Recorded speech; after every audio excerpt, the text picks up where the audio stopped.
हमारा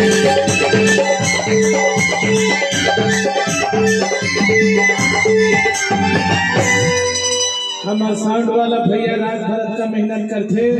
मदनपुर के साउंड है प्रकाश साउंड, छत्तीसगढ़ के जाने माने साउंड सिस्टम है। उसके लिए एक गाना बनते है ना, अरे बाजा रे बाजा प्रकाश के बाजा,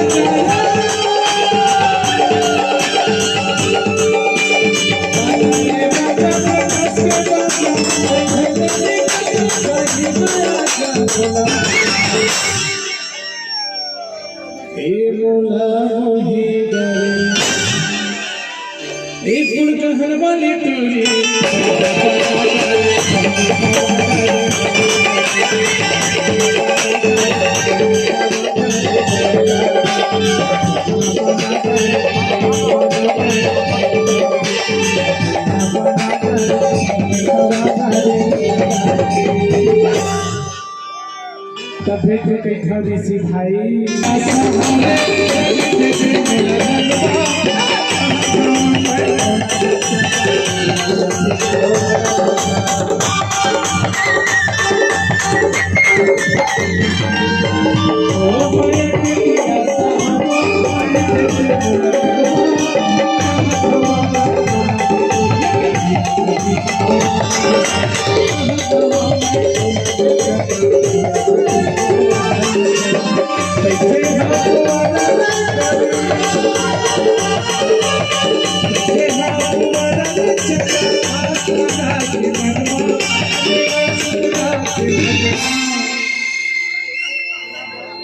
तुर मजा बता दे।